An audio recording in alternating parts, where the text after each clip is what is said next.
Harper Audio presents Art in the Blood, a Sherlock Holmes adventure by Bonnie Macbird, read by Thomas Judd. Preface.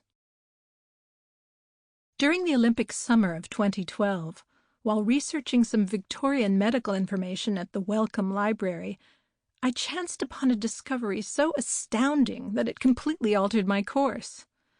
After requesting several old volumes, I was brought a small, dusty selection, some so fragile that they were held together by delicate linen ribbons.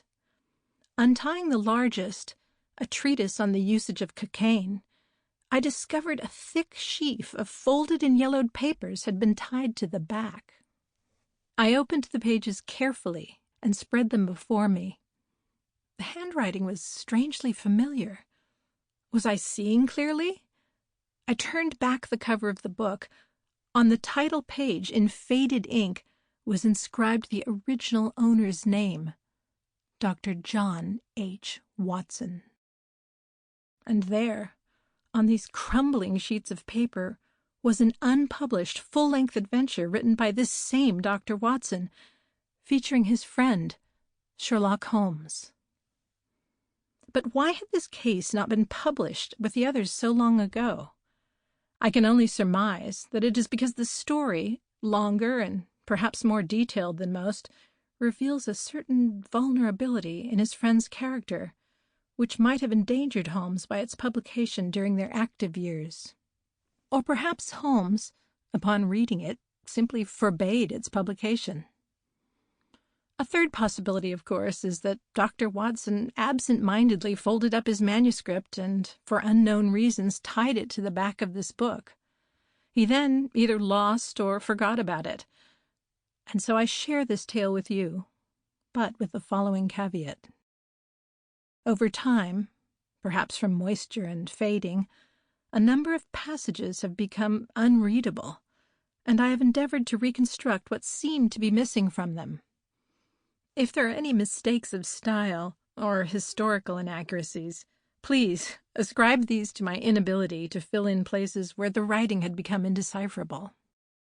I hope you share my enthusiasm. As Nicholas Meyer, discoverer of the 7% solution, the West End horror, and the Canary Trainer, said recently for himself and all fellow lovers of Conan Doyle, we can never get enough. Perhaps there are more stories yet to be found. Let's keep looking. Meanwhile, sit down by the fire now and draw near for just one more. Part 1. Out of the Darkness. I've got a great ambition to die of exhaustion rather than boredom. Thomas Carlyle. Chapter 1. Ignition. My dear friend Sherlock Holmes once said, "Art in the blood is liable to take the strangest forms." And so it was for him.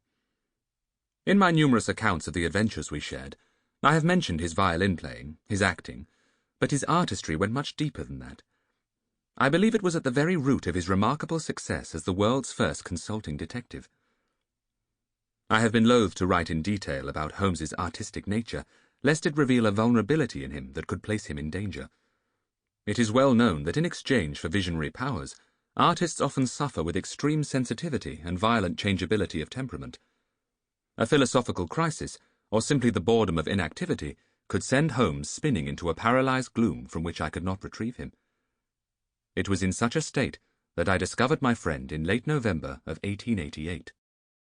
London was blanketed with snow, the city still reeling from the extended horror of the Ripper murders. But at that moment, violent crime was not my concern. Married earlier that year to Mary Morstan, I was ensconced in a nest of comfortable domesticity, living at some distance from the rooms I had formerly shared with Holmes in Baker Street. One late afternoon found me reading contentedly by the fire, when a note arrived by breathless messenger.